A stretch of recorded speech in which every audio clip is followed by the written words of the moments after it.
안녕하세요. 뽀양거탑의 아나운서 류일합니다. 여러분 한 주 동안 건강하게 잘 지내셨죠? 오늘도 조동서 선배님과 우리 홍예진 PD 함께 하십니다. 안녕하세요. 안녕하세요. 네, 안녕하십니까? 밥 방금 먹었다면서 힘이 네. 아직 없네. 화이팅 하겠습니다. 자, 저희 이제 SBS 팟캐스트 이제 프로그램이 다양하게 있는데 저희 뽀양거탑이 유튜브 조회수가 굉장히 높게 나오고 있죠? 네, 맞습니다. 뭐가 인기 그렇게 좋았었나요? 저희 저번 주에 네. 했던 의대 증언이 3,000회가 넘게 우와. 나왔고 쇼츠 조회수도 지금 팟캐스트 중에 제일 높습니다. 우와. 이제 뭐 예진이 친구가 많은 건가? 예진이가 들어오고 갑자기 왜 조회수가 높아졌지?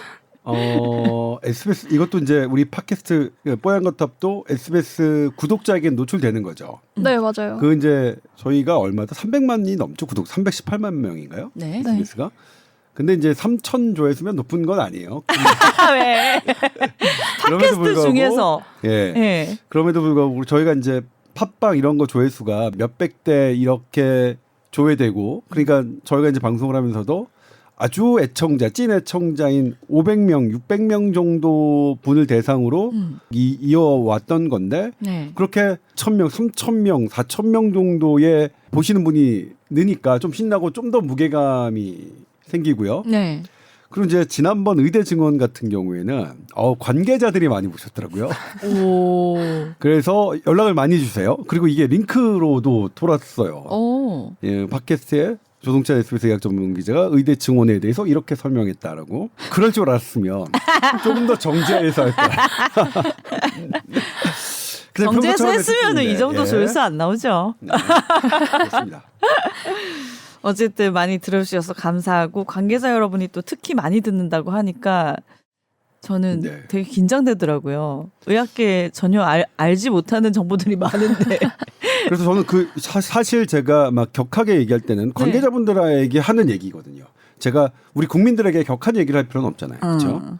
그래서 사실 국회에서 일하시는 분들, 정부에서 일하시는 분들, 의료계에서 일하시는 분들에게 제가 이제 이건 너무 답답하고 이럴 땐 격하게 얘기하는 부분인데 아무튼 감사드리고요. 그럼에도 불구하고 조금 더 스무스하게 할 수 있도록 노력하겠습니다. 무게감 있는 내용을 다루는 뽀얀거탑 오늘도 그럼 시작해 볼 텐데 홍예진 PD는 연말에는 무슨 계획 있어요? 재밌는 계획? 연말에 여자친구랑 아직 잘 지내고 있죠? 네. 잘 지내는 것도 자유롭게 얘기하고 네. 만약 헤어지더라도 헤어지는 것도 자유롭게 얘기해야 돼요. 그럼요. 만나고 헤어지는 것에 대해서 그런 어떤 꺼림칙한 느낌을 가지면 안 돼요. 그러니까 그냥 그것대로 봐야 돼요. 헤어졌을 때 더 얘기하고 다녀야지. 다음 좋으면 여자친구 만나고. 만나지. 진짜요? 쿨하게 네. 사람 관계는 그렇게 해야 되고 이게 단순히 남녀 관계만 그런 게 아니에요. 보면 친구 관계도 그렇고 직장 동료 관계도 그렇고 그리고 과거에 잘 지냈던 것 그게 지금 현재에서 그 관계가 계속 좋으리란 법은 없거든요. 그래서 항상 현재에 초점을 맞춰서 아빠 같다. 인간관계를 저는 뭐냐면 이거 제 스스로 얘기하는 말이거든요. 그냥 10년 알았으니까 저 사람의 관계는 무조건 좋아야 하는가? 지금 저 사람이 하는 행동과 이 관계는 내가 어울리게 너무 동떨어져 있는데 그러면 과감하게 버려야 한다라고 제 스스로에게 얘기하고 있고 저는 최근에 이제 과거에 폭넓었던 인간관계를 상당히 많이 줄이고 있습니다. 그러니까 정말 남는 게 없는 것 같은 결국 뭐냐면 내가 죽기 직전에 보고 싶은 사람들이 누구일까? 그냥 그 사람들만 주구장창 보고 사는 게 더 남는 일 아닐까? 이렇게 생각하고 있어. 그럼에도 불구하고 어떤 일과 관련된 만날 사람이 있어야겠죠. 중요한 취재원, 정보원은 나의 개인적인 호불호와 상관없이 그분의 얘기를 들어야 되니까. 아무튼 이건 제 스스로 얘기하는 건데 홀쭉하게 해야 되고. 근데 이제 그거는 연습이 필요한 것 같아요. 항상 관계에 대해서 모든 게 좋은 거다. 제가 제일 싫어하는 말이 좋은 게 좋은 거다. 그다음에 책상머리에 앉아서 모든 게 막 이상주의처럼 생각하는 거. 방금도 우리 유일 아나운서 얘기했는데 우리 안 되는 건 안 된다고 해야 돼요. 모든 노숙자에게 우리 집 지어주고 모든 노숙자에게 직장 다 주면 해결되겠죠. 근데 그게 가능합니까? 그거 하는 나라 있습니까? 그러니까 그런 이상적인 얘기. 제가 이제 이것도 지난번에 의대 증원 관련됐는데 필수 의료, 지방 의료를 다 늘리고 싶어 해요. 저는 그게 가능한 일입니까? 그랬어요. 이제 사석에서는. 지방 도시 자체가 소멸하고 있고 지방에 사람이 없어서 의사들이 거기에 가면 환자 수가 적은 거예요. 근데 수가 똑같죠. 그럼 누가 가요? 예. 아니 그러니까 예를 들면 상대적인 그럼에도 불구하고 의사들 돈 많이 버는 거 아니냐? 아니 좋습니다. 저는 의사들 돈 많이 버는 거 있고 우리 국민들이 의사들 보는 거 너무 많이 번다. 낮춰야 된다. 그렇게 비판하시는 건 충분히 가능한 일이라고 생각하는데 근데 더 중요한 얘기는 그것보다는 우리 국민이 얼마나 의료비를 내느냐가 더 중요한 겁니다. 질문의 주어를 항상 우리 국민을 주어를 의사가 돈 얼마 많이 벌어 보다 우리 국민이 얼마나 의료비를 내고 있지? 그리고 우리 국민이 어떤 받는 의료 서비스가 얼마나 퀄리티가 있지? 이겁니다. 예를 들면 의사가 되게 돈을 못 벌어요. 네. 그런데 우리나라 국민이 내는 돈은 많고 퀄리티가 떨어지면 의사가 돈을 열라 못 버는 게 무슨 위로가 되겠습니까? 반대로요. 네. 우리 국민이 의료비가 내는 돈이 다른 나라보다 높지 않아요. 적게 내고 퀄리티가 되게 높게 받고 있어요. 그런데 그런 와중에서 의사가 월급을 많이 받는 게 무슨 시샘이 나겠습니까? 이 의사가 월급을 받느냐 안 받느냐에 얼마를 버느냐는 우선순위가 좀 떨어지는 거예요. 일단 국민이 중요해요. 국민이 얼마나 돈을 내냐. 우리 버거운 거 아니야? 국민이? 그리고 국민이 받는 의료 서비스 진짜 괜찮은 거야? 이것부터 생각해. 특히 기자들은 그것부터 생각해야 돼요. 현혹되면 안 돼요. 이 옐로우를 좋아하는 사람들이 이렇게 가는 거예요. 그게 재밌잖아요. 털듯이. 그러고 난 다음에 만약 떨어진다 그러면 그 다음에 뭐야? 뭐 때문에 우리 국민은 돈 많이 내는데 퀄리티가 낮아? 이거 의사들이 하지도 않으면서 돈 많이 받아간 이 순서의 문제입니다. 따져야 될 건 뭐 앞달락입니다. 그런데 앞달락에서 우리 국민이 내는 돈이 현재까지 GDP 대비 OECD 평균 이하고요. 퀄리티는 OECD 국가 중 최고 퀄리티입니다. 그러니까 여기서 의사들이 얼마 받느냐 못 받느냐 이거를 논하는 게 사실은 대단히 조금 이상한 이 본질과 떨어지는 문제죠. 근데 우리의 문제는 뭐냐면 여기서 우리는 좋긴 하지만 우리의 숙제가 있잖아요. 그렇죠? 공부 1등 하는 애들도 자기가 잘 못하는 과목은 있잖아요. 그 과목을 우리는 공부해야 되는 거죠. 근데 이 여기서 되게 잘못되는 게 우리는 1등이에요. 그런데 저기 30등, 40등 하는 애랑 비교해서 30등은 이렇게 공부하고 40등은 이렇게 공부한다고 얘기를 해요. 그런 기사가 정말 잘못된 기사예요. 그 흐름이. 우리는 예를 들면 대표적인 게 영국이에요. 영국은 우리나라보다 돈을 더 많이 냅니다. GDP 대비. 그리고 우리의 여러 가지 퀄리티 OECD 헬스 데이터에서 물론 OECD 헬스 데이터는 되게 정교하게 봐야 되긴 하지만 그럼에도 불구하고 대단히 암 치료 성적, 뭐 회피 가능 사망률, 뭐 영아 사망 수명 이런 거 다 따져서 우리가 더 좋아요. 그러면 우리는 뭐냐면 영국과 비교해서 우리가 영국을 닮아가자 이렇게 하면 안 되죠. 근데 그런 논의 되게 많았어요. 제가 그것 때문에 너무나 많이 싸우거든요. 처음엔 지금은 이제 화도 안 나는데 홍혜진 PD가 이제 우리 회사에 들어오죠. 저는 정말로 많이 싸웠어요. 그런 식으로 하지 말자. 그렇게 되도 않는 억지 주장을 펴면서 기자 행세하지 마라. 교수 행세하지 마라. 우리만 들여다보자. 그리고 이제 우리는 뭐냐면 우리 국민의 눈높이에 맞지 않게 응급실의 뼈대는 조금 나빠요. 그러니까 우리 심근경색 됐을 때 소생률이 OECD 평균보다 낮아요. 그래요. 사망률이 더 높은 거죠. 이건 분명히 암 치료 성적은 가격 대비 최고예요. 최고. 이건 미국에서 우리나라 연구진이 참여하지도 않았는데 미국이 전 세계 나라 조사해서 했더니 그래요. 돈 가장 싸면서 생존율 제일 높은 나라가 대한민국이에요.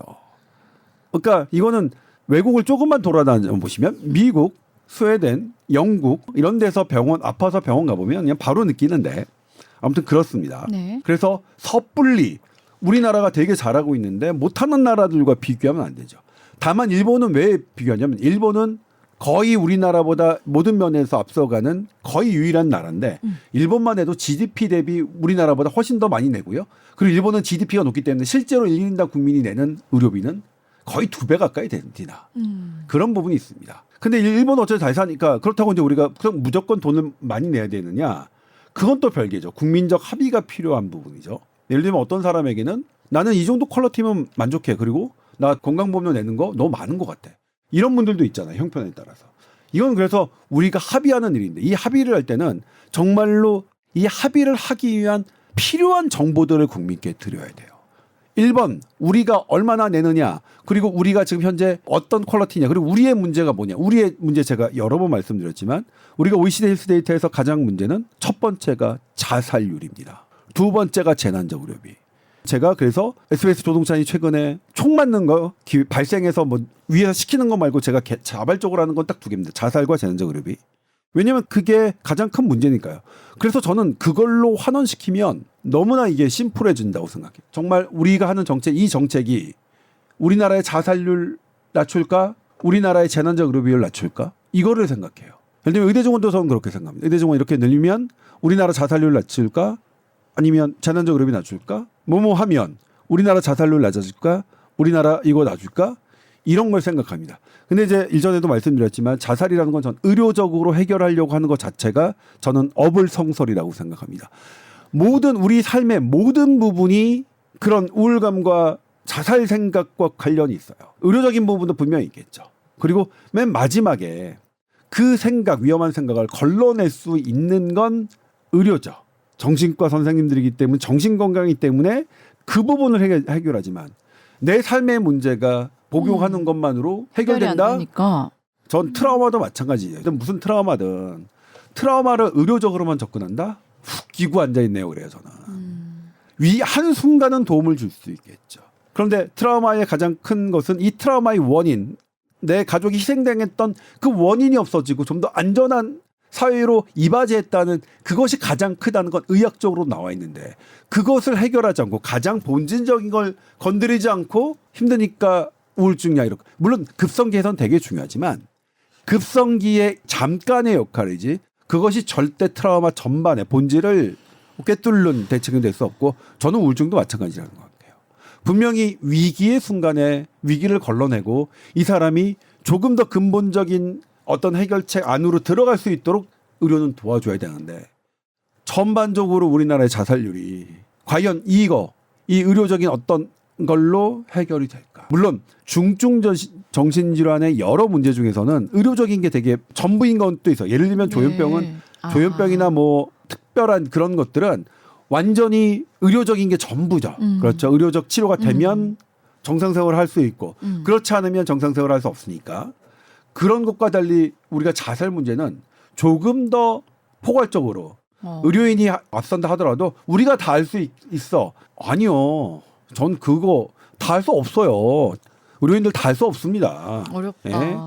우리 전체가 같이 고민해야 되는 거고 재난적 의료비도 그렇습니다. 우리나라 의료보험 전국민 의료보험 당연지장제라는 정말로 특이한 좋은 보험제도를 갖고 있지만 왜 우리는 병원비를 내기 때문에 내는 것 때문에 가정이 파탄나는 비율이 높은가.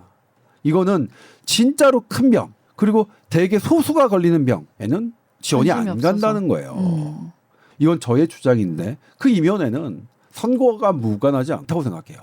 왜냐하면 100만 명에 해당되는 사람들의 어떤 정책을 해준다. 그럼 사람들이 좋아하잖아요. 지난번 대선에도 전부 다 그랬습니다. 100만 명 이상 되는 어떤 질병에 대해서만 공약이 나왔어요. 소수 환자들에 대해서는 하나도 공약이 없어요. 이거 뭐 얼마 되지도 않는데 몇 표 되지도 않는데 신경도 안 쓰는 거예요. 저는 이 부분이 계속 이의를 제기하는 거예요. 왜냐하면 우리의 성적이 제일 안 좋은 데가 자살률하고 재난적 의료비이기 때문이죠. 아무튼 다시 뭐 돌아서 우리가 막 이거 하다 왜 이렇게 심각해지지? 이거 심각해지면 안 되는데. 괜찮아요. 하루 이틀인가요? 그런 면에서 이 우선순위를 뭐에 둬야 되느냐. 의대 증원에서도 우리 국민들이 판단하실 수 있도록 거기에 해당하는 정보를 드리려고 노력해야 돼요. 기자라면. 네. 앞으로 홍혜진 PD는 기자도 한번 지원해 보시면 좋을 것 같아요. 공부를 열심히 할 수 있으니까 이 자리에서. 아니 그 만남과 이런 관계 그 부분은 되게 저도 지금 계속 어려워요. 젊었을 때는 그래도 에너지가 넘칠 때는 그런 것 같아요. 저는. 젊음이란 건 에너지인데 에너지가 넘칠 때는 나랑 안 맞는 음식, 나랑 안 맞는 사람도 도전해봐. 이게 감당할 수 있어. 그냥 그러니까 에너지를 쓸 수 있어요. 에너지를 쓸 수 감당하는 거야. 그러니까 버텨줄 수 있는 거야. 근데 나이가 들면 음식 나랑 맞지 않는 음식은 완전히 어려워요. 소화가 안 돼. 그러니까 맞는 음식만 해야 되고 예를 들면 저는 이제 찬 음식은 먹을 수가 없어. 이가 시려서. 우리 선배님 어떡해. 그리고 정말한 게 이제 눈이 안 좋아지니까 그러니까 안경이 너무 불편해요. 수술하세요. 이게 제가 기자 되기 전에 만났던 안과 선생님들, 안과 전문의들은 전부 다 나한테 원수술 하지 말라고 말씀하세요. 저는 그러니까 친구들을 믿습니다. 그래서 안 하는데 안경을 쓰는데 너무 불편해요. 그러니까 평생 안스타 쓴 사람 쓰면 더 불편해. 이게 막 일단 테두리가 이게 안경의 테두리가 세상을 일단 좀 어떻게 좀 가로막는 것 같아요. 그 느낌하고 그다음에 이게 하얀 게 끼니까 너무 많이 이거 해야 되고 그다음에 이제 뭐 안경은 항상 깨끗할 수가 없잖아요. 뭐가 끼니까 계속 뭘 닦아야 되고 아무튼 그런 부분들 싫은데 어쨌든 간에 사람 관계도 그런 것 같아요. 예전에는 젊을 때는 나랑 맞지 않은 사람도 내가 감당하고 포옹해갈 에너지가 있었다면 이제 그런 에너지가 없기 때문에 이제는 나와 맞는 사람 그것도 진짜 맞는 사람들 이렇게 관계를 가져가는 게 저는 그렇게 해요. 근데 그것도 쉽진 않거든요. 쉽지 않아요. 그래서 저도 뭐냐면 아까 우리 홍 PD한테 얘기한 게 네. 사실은 저 얘기하는 거예요. 네. 좋고 나쁨을 되게 그러니까 좋은 것처럼 나쁜 것도 그냥 있는 그대로 쿨하게 가져가는 연습이 저에게 필요한 것 같아요. 그래서 싫어요, 좋아요. 그러니까 우리 좋은 거는 사실 쉽게 얘기할 수 있잖아요. 근데 싫은 건 사실 그렇잖아요.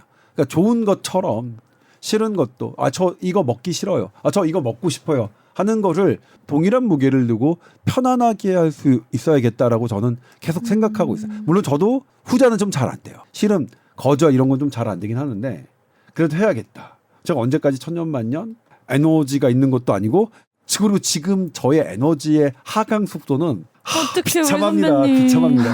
네. 이제 앞자리 바뀌려니까 이제 많이 훅 느끼시나 봐요. 네, 어쨌든 이런 여러 가지면 제가 이제 내년 되면 진짜 앞자리가 바뀌어요. 이제 더 이상 미룰 수가 없어요. 알겠습니다. 제가 최근에 선배님 인간관계에서 정리된 건 아니죠? 그럼요. 연락 잘 안 예. 하시던데. 아니요. 그러니까 어쨌든 연말 다가오면 우리는 앞자리 바뀌는 사람 이런 사람들은 이제 우울한데 홍혜진 PD는 그래도 아직 어리니까 너무 행복하고 즐거우시겠어요. 그런 생각이 들더라고요. 연말 되니까. 네. 네. 자, 오늘 주제는요. 요즘 독감 환자들 굉장히 주변에 많이 보이는데 독감이 아니라 폐렴 걸리신 분들도 많이 있다. 근데 그 폐렴의 이름이 뭐 어려운 이름이 붙었더라고요. 네. 중국에서 온 폐렴인가요? 네. 이게 어려워요. 예. 어려워요.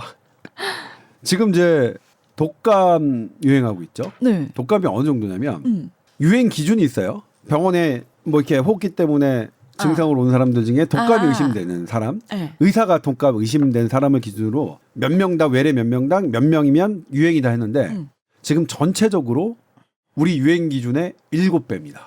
우와, 7배. 진짜 많으네요, 독감 환자. 그걸 또 어린 학생으로 7살에서 13살, 그다음에 12살, 13살에서 18살 이렇게 학동기 청소년 연령으로 하면 유행 기준의 15배, 16배입니다. 와, 많이 걸린다. 이례적으로 독감이 유행하고 있습니다. 그런데 이건 좀 예견됐어요. 네? 제가 이전에도 한번 설명했는데 네. 기억 못 하시겠죠, 유일 아나운서? 예진이 이제 혹시나 뭐 기억할 수 아니지. 있으니까 말씀해 네. 주세요. 원래 독감은 네. 11월, 12월, 1월, 2월, 3월까지 이렇게 쭉 하다가 3월 지나면 뚝 떨어져야 돼요. 네. 유행기를 해야 되는데 올해 초는 그게 안 왔어요. 떨어지는 게. 3월에 가서 떨어져야 되는데 4월, 5월 계속 유행 기준을 넘어요. 그러니까 베이스가 높은 상태인 거예요. 당초 이거는. 베이스가 높은 상태에서는 올라가는 게 더 많이 훨씬 더 올라가죠. 빨리 올려야죠. 그러니까 지금 최근에 본 적 없는 독감의 대유행인데 실은 예측이 됐었다. 그렇기 때문에 예방접종을 조금 더 제가 올해는 강조를 드렸었는데 저도 맞았다고. 저는 맞았고 저는 또 독감에 걸렸습니다. 걸렸고. 죽을 근데 이제 뻔했고. 어쩔 수가 없어요. 그러니까 독감 예방 주사를 맞아도 걸릴 수 있습니다. 특히 이제 A형 독감은 미스매치 되는 경우가 많아요. 미스매치라는 건 뭐냐면 네. 독감의 여러 바이러스 종류가 되게 많아요. 그런데 세계 석학들이 모여요. 일단 독감 백신 만들기 전에 세계 보건기구가 주최하는 거예요. 와, 여기저기 모든 데이터 보고 막 인공지도 막 돌렸더니 와, 이번 올해는 A형 중에 이거 2개. 그다음에 B형 중에 이거 2개. 이렇게 해 가지고 A형 2개와 B형 하나를 섞은 게 3가. A형 2개와 B형 2개를 섞은 게 4가입니다. 뭐 많이 이거- 섞지 못하고 한계가 있나 봐요. 네. 뭐 뭐 그런가 봤죠. 뭐 그런 실험이나 뭐 이런 것들 어쨌든 최저 3가에서 4가 늘린 것도 어쨌든 뭐 그런데 어쨌든 이거는 뭐냐면 맞추기 위해서 정말 세계보건기구가 뭐 세계적인 대가들 해놓고 한 거예요. 로또 번호 맞추는 수준이다. 근데 이게 번번이 맞았어요? 틀린 경우가 많아. 이놈이 유행할 줄 알았는데 왜 이놈이 유행하냐 물어볼 수도 없고 근데 그게 더 이상 할 수는 없어요. 그러니까 그 과정을 보면 결정하는 과정을 보면 정말로 현존하는 세계적인 최고의 대가들과 최고의 데이터를 갖고 그렇게 정하지만 하는데, 그래서 모든 독감 백신 회사는 WHO가 만들라는 대로 만드는 거예요. 네. 근데도 이번에 A형에는 미스매치가 있는 것 같다고 그래요. 그 근데 밝혀지진 않나 봐요. 네. 근데 그것도 괜찮은 게 그런 미스매치 되더라도 네. 부분 면역이라는 게 있어요. 그래서 그러니까 교차 면역이라고 하는데 얘가 딱 안 맞아서 그냥 약간은 비슷해서 약간 비슷한 부분에 항체가 생겨서 들어오면 그래도 조금은 잡아준다. 아마도 저는 교차 면역 정도의 효과는 있었던 것 같은데 이번에는 진짜로 죽는 줄 알았어요. 그러니까 안 맞았으면 어쩔 뻔한 거예요. 와, 그럼 안 맞았으면 저 죽었을까요? 아무튼. 근데 다만 백신 얘기는 너무 싫어하시는 분들이 많아서 코로나 백신 이후로 지금도 저한테 이제 되게 비아냥의 댓글을 다시는 분들도 있어요. 제가 얼마 전에 치매에 대해서 좀 얘기했나요? 치매 뭐 이런 거 막 이렇게 설명했는데 거기에 댓글도 왜 치매도 백신 맞으라고 하지? 딱. 아하. 백신에 대한 반감이 좀 있으시네요. 네. 근데 이거 저는 이 반감은 분명히 네. 지난 질병관리청 전문가들의 소통에 잘못이 분명히 기인한 부분이 저는 있다고 생각해요. 제가 말씀드렸지만 코로나 백신 처음에 어땠습니까? 코로나 백신 맞고 여성들 생리불순할 때 당시 질병관리청의 공식 교수가 의대 교수가 코로나 백신 맞고 생리불순 나는 거는 코로나 백신 맞고 자동차 사고 나는 거랑 똑같은 거예요. 이래 버렸어요. 맞아, 그 얘기했었어. 네. 저는 그때 근데 그것도 얼마나 무식한 발언이었냐면요. 제가 그때 NIH 홈페이지에 들어갔더니 생리불순이 코로나 백신 때문에 생기는 경우가 많고 인과관계가 있는 거라서 예의주시하겠다고 써 있어요. 근데 어쨌든 간에 본인 생각이 아니더라 하더라도 자동차 사고가 비슷하다 이런 말을 하면 돼야 안 돼요. 그다음에 또 결정적으로 네. 제주도에서 대학생이 코로나 백신 맞고 뇌출혈이 됐습니다. 의학적으로 분분해요. 분분하다는 것은 아니다고 할 수도 있지만 기다는 전문가들도 있어요. 네. 그러면 이런 것들은 인정해 줘야죠. 근데 안 했습니다. 아주 매몰차게 안 했습니다. 저는 이런 것들이 이렇게 백신 불신을 쌓았다고 생각해요. 네.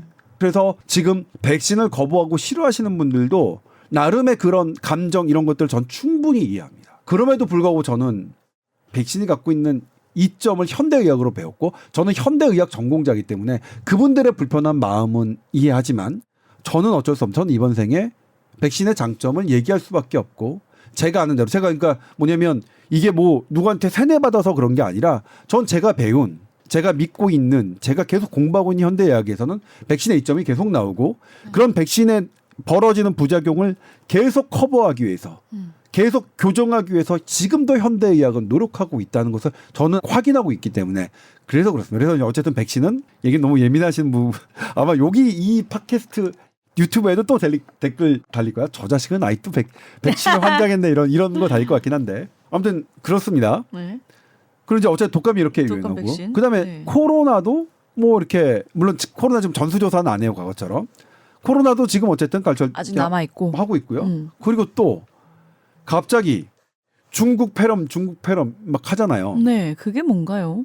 중국 폐렴은 처음에는 뭐 리노바이러스, RSV 바이러스, 뭐 독감, 코로나, 뭐 마이코플라즈마 여러 개 중에 네. 뭘까 했는데 하나가 딱 나오긴 했어요. 마이코플라즈마 폐렴. 마이코플라즈마라는 세균 때문에 폐렴이 생기는 겁니다.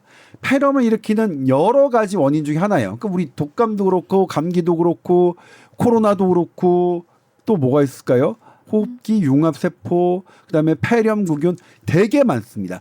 그 중에 하나예요. 근데 그 중에 하나인 놈이 왜 이렇게 늘지? 이거예요. 근데 마이코플라즈마는 제가 했잖아요. 신종 그러니까 코로나19처럼 새로운 게 아니라 원래 있던 놈이에요.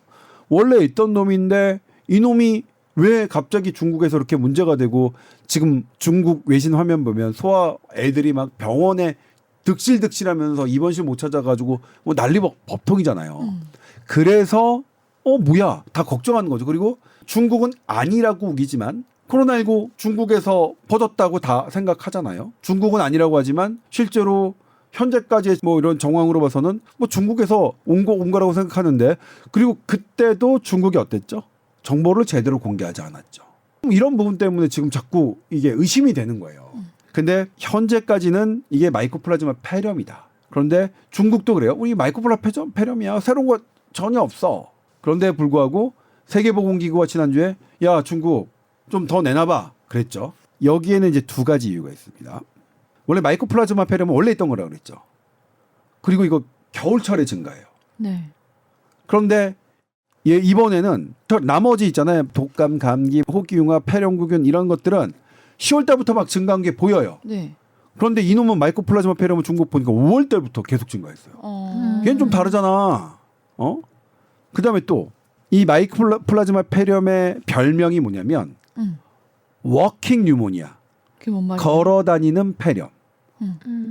걸어 다니는 폐렴. 그러니까 뭐냐면 약만 먹으면 일상 가능해. 그러니까 입원할 필요가 없는 걸어 다니는 폐렴이에요. 근데 지금 중국에서 보는 화면 어떻죠? 다들 어린이가 입원실 찾으려고 다 날린 거잖아요. 네. 그 두 가지가 다른 거죠. 시기. 다른 데는 다 10월 달부터 5월 달부터 갔고. 근데 원래 예년에는 그게 원래 있었던 거였다. 워킹 뉴모니아인데 니네 다 어드미션 뉴모니아잖아. 입원 뉴모니아잖아. 뭔가 달라진 것 같은데 양상이. 유전자 정보 내놔봐. 다 풀로. 근데 그걸 지금 중국 정부가 공개를 안 하고 있는 거예요. 그래서 세계보건기구가 내놔 좀. 알아서. 그러니까 걔네는 이제 중국 뭐냐. 새로운 거 없어. 우리 다 할 줄 아는 해봤어. 그러니까 별거 아니야. 알겠는데 내놔줘. 이 상태인 거예요. 현재 이 상태인 겁니다. 그런데 이 마이코플라즈마 폐렴은 우리나라도 예의주시하고 있습니다. 네. 왜냐? 환자 수 지금 늘고 있어요. 지금 병원에 가면 네. 마이코플라즈마 폐렴으로 입원한 어린이 많습니다. 네. 근데 물론 얼마나 되느냐? 요건 아직 전수조사 질병이 아니에요. 그러니까 대충 표본으로 하는 거예요. 그래서 정확히 몇 명인지는 몰라요. 요 폐렴은 어린이들이 더 많이 걸리고 있나요?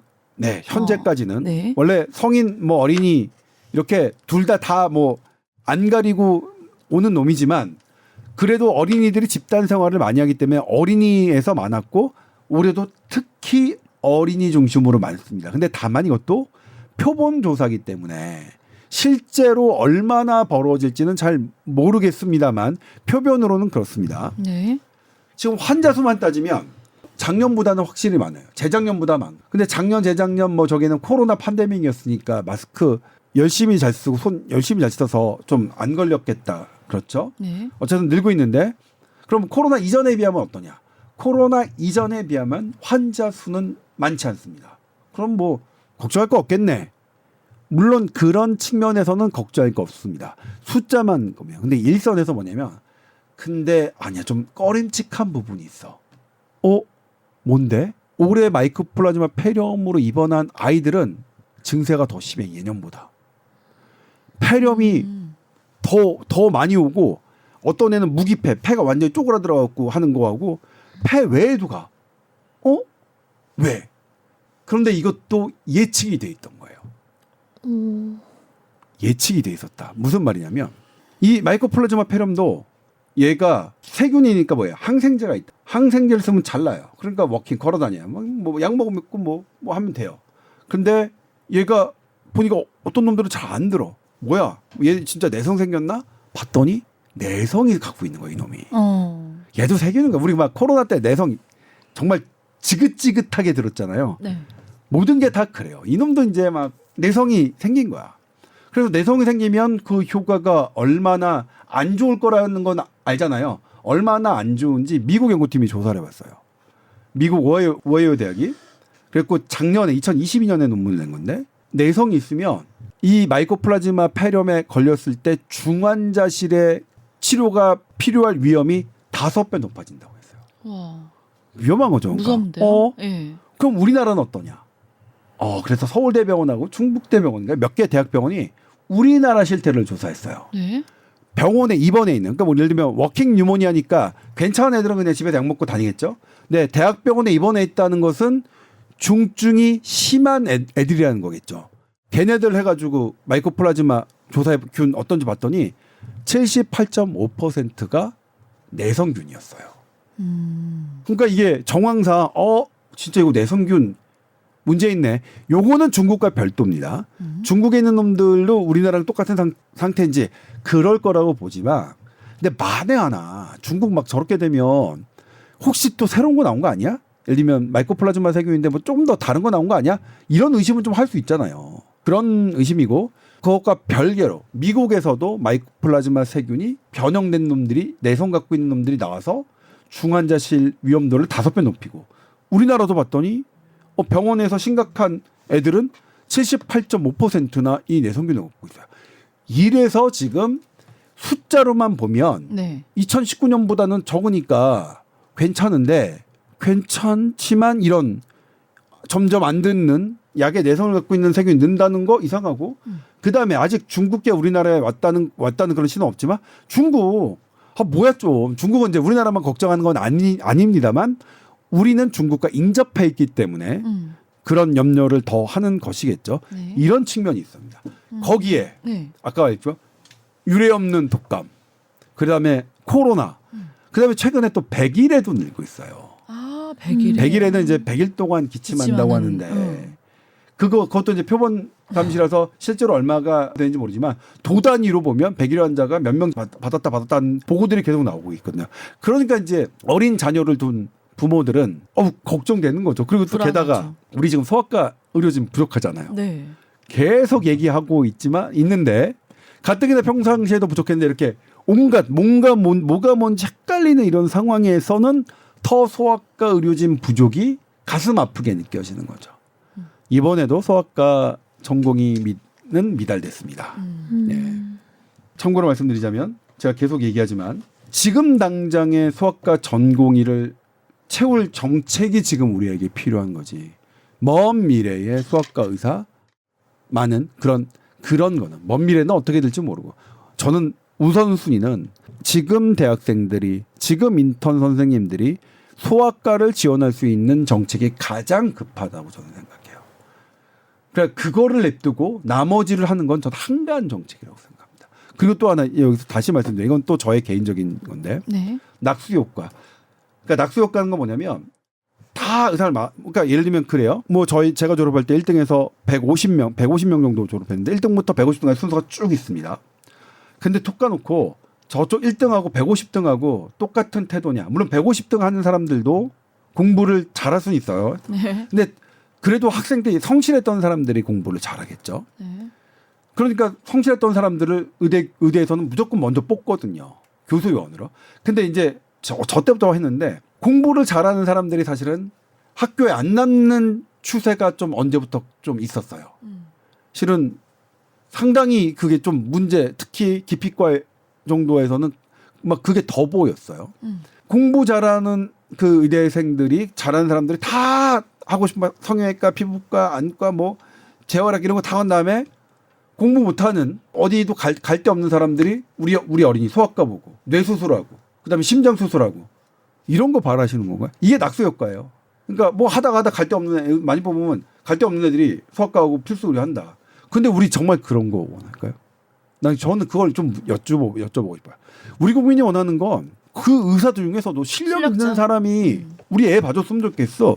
실력 있는 사람이 나의 뇌 수술했으면 좋겠고 실력 있는 사람이 나의 심장 수술하는 거 바라는 거 아닐까요? 그럼요. 실력 있는 사람들은 어쨌든 계속 뿌띠 가볍게 생명과 관계없는 거 계속하고 실력 없는 사람이 계속하는 체계. 근데 이거를 바꾸려면 이거 정말 쉽진 않겠죠.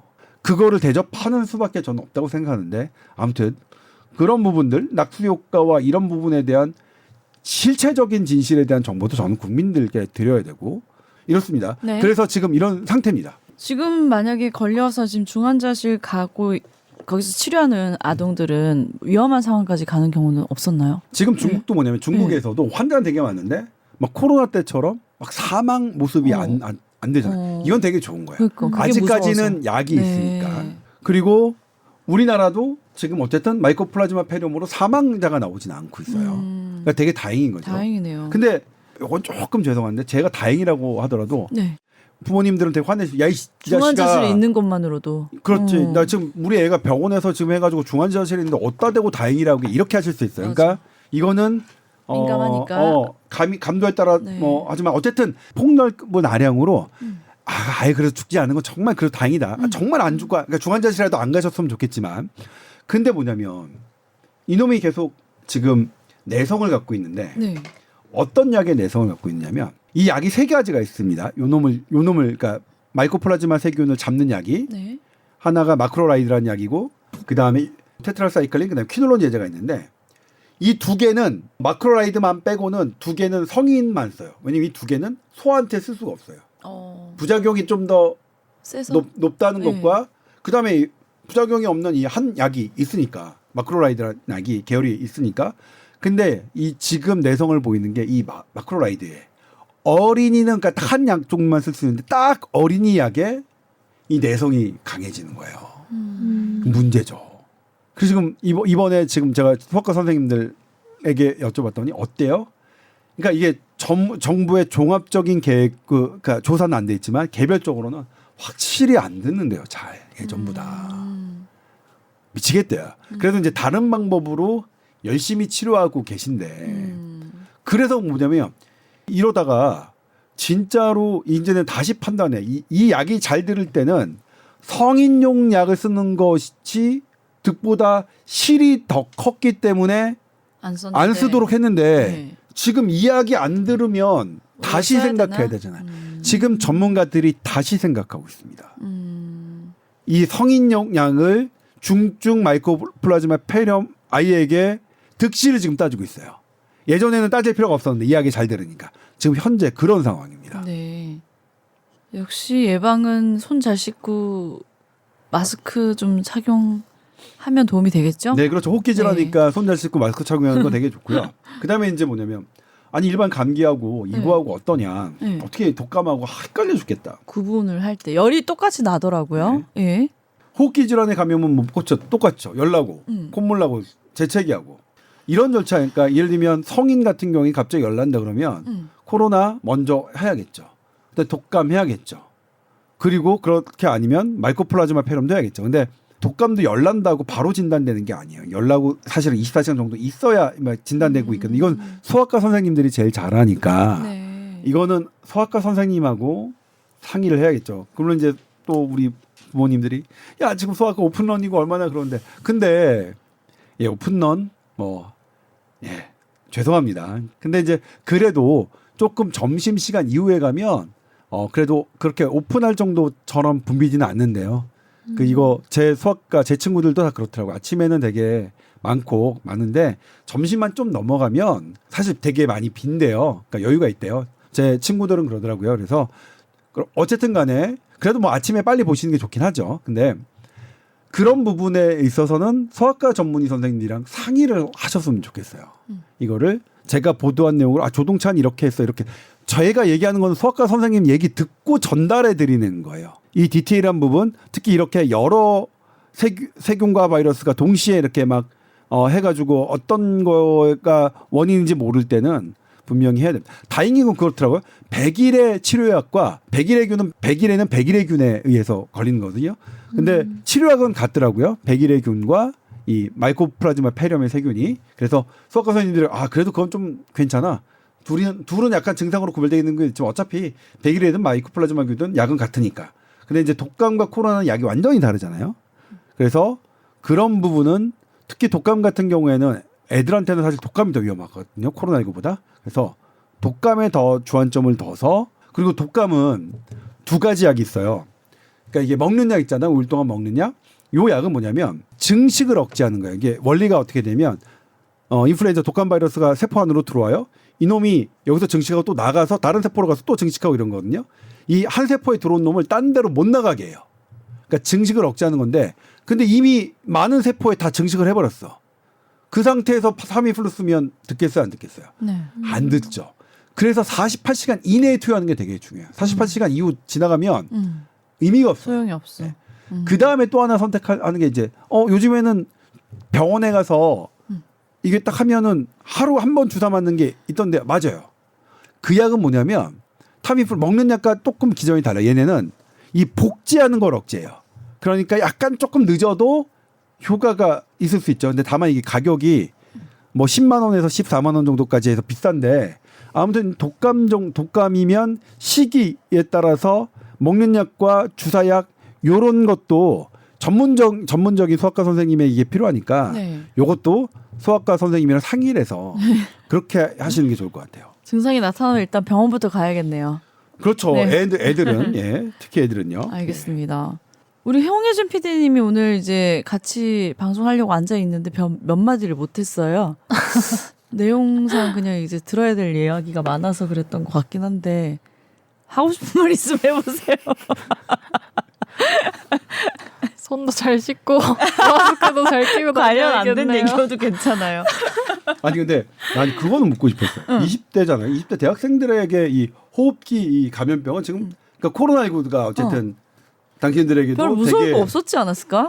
아니요. 20대들이 왜냐면 당시에 20대들의 코로나 시기에 20대들의 특히 여성 부분 그러니까 증상 자살이 말고. 늘어나는 어마어마한 문제점이 있었기 때문에 그래서 그러니까 감염병에 대한 대학 어떤 생활을 문제? 제대로 못했다, 뭐 줌 수업만 했다 이런 학생들도 많았고 그랬잖아요. 근데 예. 그때는 뭔가 아프다는 것보다 그냥 집에서 사람을 못 만나는 거에서 우울감이 좀 왔었던 것 같고, 근데 코로나 이후로 지금도 독감 유행하고 있는데 이제는 제 친구들은 뭐 이런 병에 대한 두려움은 딱히 없는 것 같아요. 이제는 신경 안 쓰는. 그래서 독감 주사 예방 주사 맞은 애들도 거의 없고, 네, 그다음 안 맞을 건데 약간 이렇게 나오더라고요.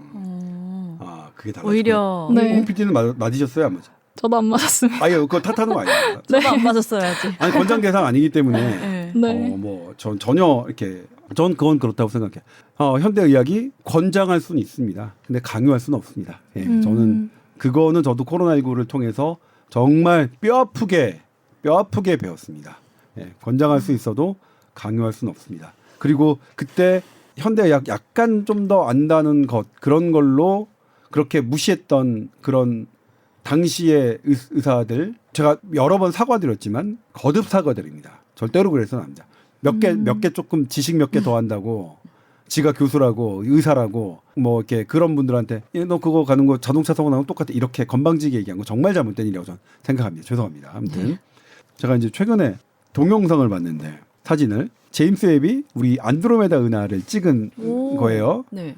그걸 이제 나사가 이렇게 붙여서 공개한 거를 그게 이제 논문에 낸 그 사진들을 봤는데 와 안드로메다 너는 안드로메다 갔다 왔냐 막 그러잖아요 장난으로. 저는 근데 그게 진짜로 은하라는 것도 되게 신기했고요. 그리고 사람들이 그런 것들을 안드로메다 갔다 왔다 이게 뭐냐면 안드로메다 은하가 우리 지구랑 250만 광년 떨어져 있어요. 지금 그러니까 우리가 어제 봤던 그러니까 어제 볼 수는 없겠죠. 그러니까 우리 가을철에 보이긴 한다는데 시야로 볼 수 있는 우리가 맨눈으로 볼 수 있는 유일한 은하가 안드로메다 은하예요. 네. 근데 그게 250만 광년 떨어졌으니까 뭐 어제 봤던 그 안드로메다 불빛은 250만 년 전에 오늘에서 출발한 거겠죠. 그러면 이제 그때가 언제면 우리 오스트랄로피테쿠스일 때예요. 우리 호모 사피엔스가 나오기도 전이에요. 그때는. 근데 거기서 이걸 이제 확대해서 찍잖아요. 그러면 1조 개가 넘는 별은 우리 태양계에서 별은 태양밖에 아니죠. 네. 항성 네. 스스로 빛나는 걸 우리 별이라고 해요. 네. 우리 태양계에서는 태양밖에 없어요. 우리 은하에서는 태양 같은 별이 한 4천억 개 정도 있다고 추정을 해요. 네. 근데 이 안드로메다는 은하는 그게 1조 개. 네. 훨씬 우리는 크네, 훨씬 우리 많은 거보다. 거죠? 네. 빼박해요. 우와 진짜로 완전 공간이 전부 다 별로 꽉꽉 채웠거든요. 근데 거기서 반전이 있었어요. 그 별을 1mm 모레알로 친다면 그 별과 별 사이의 간격은 3km라는 거예요. 그러니까 내 눈에는 꽉 차 보이지만 실제로는 엄청 떨어져 있는 거죠. 엄청나게 떨어져 있는. 거기에 그러니까 태양 우리나라처럼 다 각각 그 별들이 수많은 위성들 다 갖고 있고. 그러니까 우와. 우주가 얼마나 넓은 거야. 그러면 뭐냐면 거기서 어쨌든 우리는 250만 년 광년 그것도 빛의 속도로. 그러니까 그게 지금 현재의 우주선의 속도를 거기를 보내면 가는데 150억 년 걸린대요. 돌아가면 300억 년이겠죠. 그런 걸 보면 진짜 지금 우리가 안다는 게 우리가 제가 뭐 몰라도 의학을 된다. 현대의학 현대과학이라는 게 얼마나 안다는 게 부질없는 일일까요? 근데 이 모레알은 왜 제가 말씀드리냐면 모레알은 아인슈타인이 얘기한 겁니다. 지금 현재까지 불세출의 물리학자 과학 천재는 아인슈타인이 자기의 회고록에서 얘기한 거야. 내가 아는 지식은 수많은 바닷가 모래알 한 알 정도에 불과하다 그랬어요. 그러니까 겸손해요. 어디 뭐 무슨 논문 하나 있고 뭐 했다고 당신 뭐 장난해? 이렇게 하면 안 된다는 것을 제 스스로에게도 좀 계속 다져보는. 그래서 그러니까 전 뭐냐면 그렇게 하는데 정말로 그 지성적인 존재가 인간만이 있다고 생각하는 게 오히려 비과학적 아닐까 이런 생각이 들었어요. 그리고 네. 과연 우리가 이제 평균 수명이 늘어서 100년이 산다지만 100년이 어떤 의미가 있을까? 우주 존재의 입장에서는. 그리고 우리의 전부 다 물질은 있잖아요. 결국 우주에서 나온 거고 우주로 돌아갈 건데 그 정말로 우주로 갈지는 모르겠고 어쩌지 그 아주 원자의 형태로 그렇죠. 분해돼서 그러니까 우리는 우리 몸도 그러니까 구성 성분이 원자잖아요. 우리 자체가 의 우주에 비하면 원자일 수도 있어요. 원자에 속하는 뭐 전자 이 정도 될래나? 그러니까 밑으로 가도 안으로 그러니까 그렇게 미세하게 보면 어마어마한 인간이 하나의 우주 크지만 정말로 우주를 생각하면 어마어마하게 작은 미물이고 그렇게 생각하면 이거를 어떻게 봐야 되느냐 하는 것에 대한 여러 가지 막 생각이 들었었는데 아무튼 그럼에도 불구하고 그 아인슈타인이 했던 그 모래알과 생각이 겹쳐서 제가 그래 내가 뭘 한다고 그러니까 나는 권장해야지 강요하면 안 되고 알려드려야 해야지 이런 정보들이 있습니다라고 말씀드려야지 이렇게 하셔야 됩니다 이렇게 하면 안 되겠다라는 생각을 다시 한번 하게 됐습니다. 네. 우주에서 깨달은 좋은 마무리 잘 들었습니다. SBS 보이스 뉴스 @gmail.com으로 궁금한 거 보내주시면 또 답변해드립니다. 오늘도 들어주셔서 감사해요. 다음 주에 뵐게요. 네, 고맙습니다. 감사합니다. 감사합니다.